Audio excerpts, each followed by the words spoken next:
Olá, pessoas!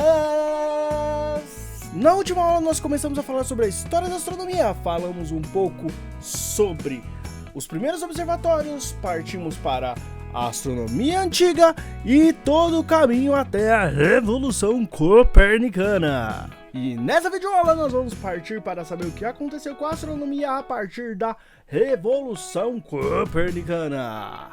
Bora lá! Na última aula a gente parou falando sobre a tal Revolução Copernicana, que foi basicamente um movimento que surgiu graças às ideias heliocentristas de Copérnico.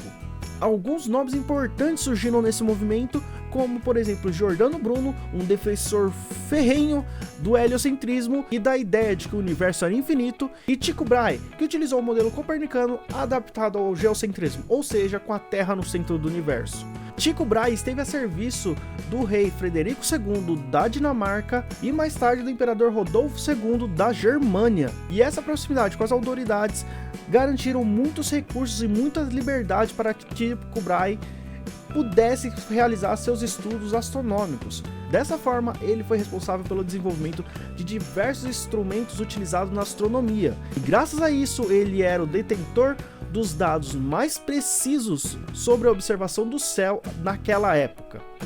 E então chegamos a Galileu Galilei.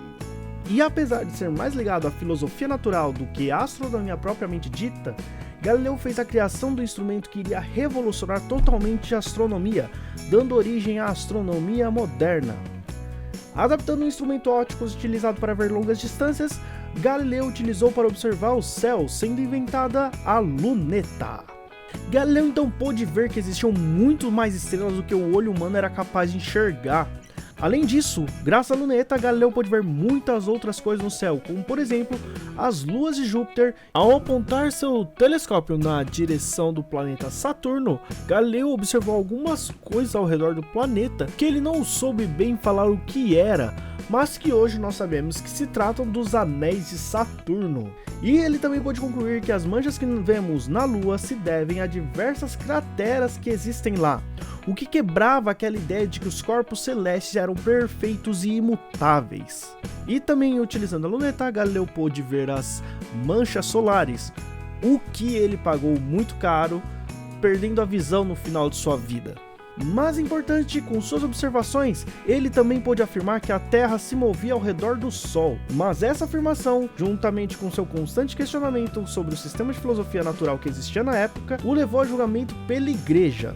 Ele foi condenado a negar e a condenar todas as suas afirmações, além de prisão domiciliar pelo resto de sua vida. Sua obra Diálogos foi banida e todas as suas obras foram proibidas, inclusive a que ele escrevesse posteriormente. E mais ou menos nessa mesma época também surgia um nome muito importante para a astronomia, que é Johannes Kepler. Kepler foi assistente de Tycho Brahe, o que o permitiu ter acesso aos dados de Tycho Brahe após sua morte, que eram os mais precisos da época.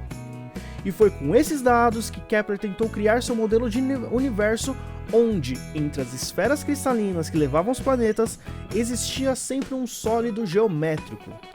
E apesar de não ter conseguido comprovar esse modelo, foi a partir do estudo dele que Kepler descobriu que as órbitas dos planetas não eram circulares, mas sim elípticas. E abandonando essa ideia dos sólidos, Kepler tentou encontrar no universo uma proporção semelhante à proporção encontrada na musicalidade.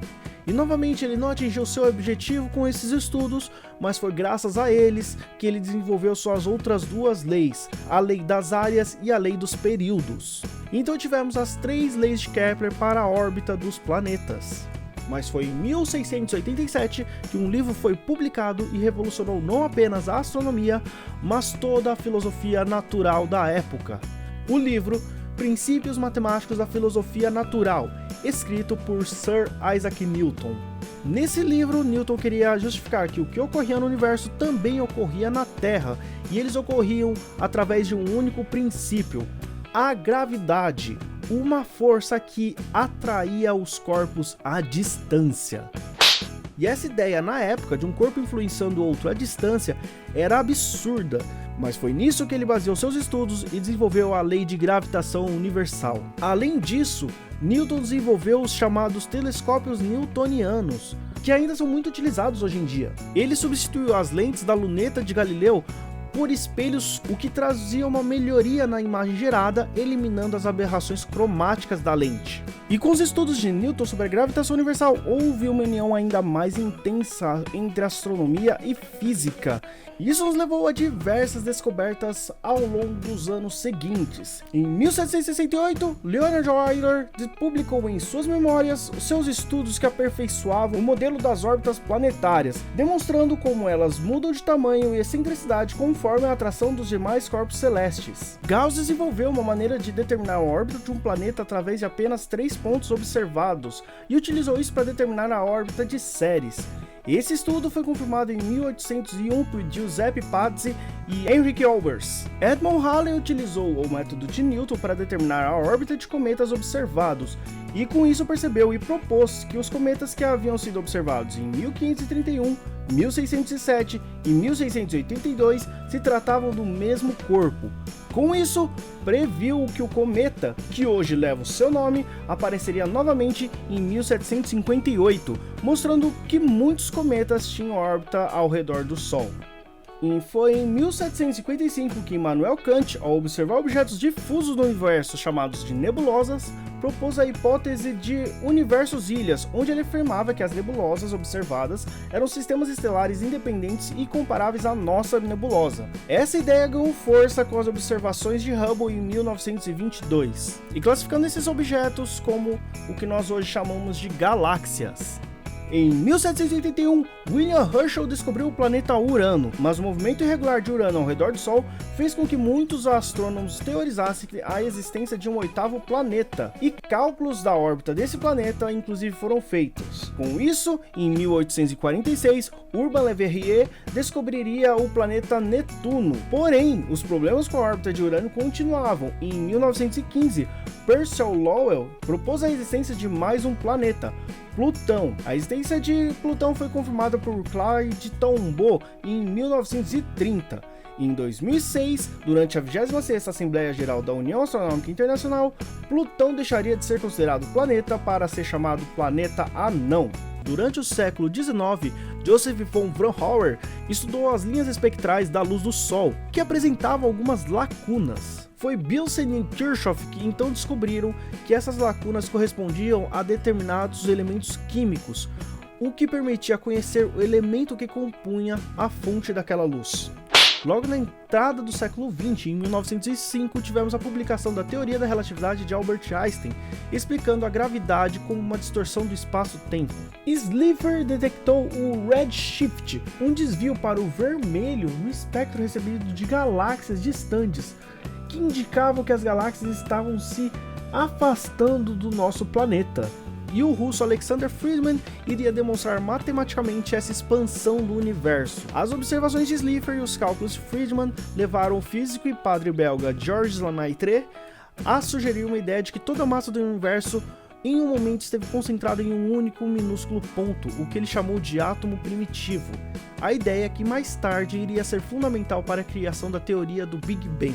Anos mais tarde, em 1924, Edwin Hubble desenvolveu uma série de indicadores de distância e descobriu a relação entre a distância e a velocidade de expansão, agora chamada Lei de Hubble, confirmando as observações de Slipher e a teoria cosmológica de Lemaitre. Mais recentemente, entre as décadas de 1960 e 1970, os astrofísicos Roger Penrose, Stephen Hawking e George Ellis desenvolveram uma série de estudos matemáticos sobre singularidades, permitindo compreensão ainda maior de alguns corpos do universo, como por exemplo os buracos negros. E hoje, com diversos avanços tecnológicos na astronomia, como por exemplo o telescópio Hubble, as diversas sondas enviadas para o espaço e os vários radiotelescópios espalhados pelo planeta, nós conseguimos cada vez mais informações sobre o universo, nos permitindo conhecer mais e inclusive gerar imagens de nebulosas distantes ou mesmo de um buraco negro. E a cada nova informação, mais nos aprofundamos e descobrimos os mistérios desse vasto universo. E nós vamos juntos, nas próximas aulas, aprender ainda mais sobre eles. Essa foi nossa aula de introdução com a história da astronomia e nos vemos na próxima aula, pessoal. Até lá!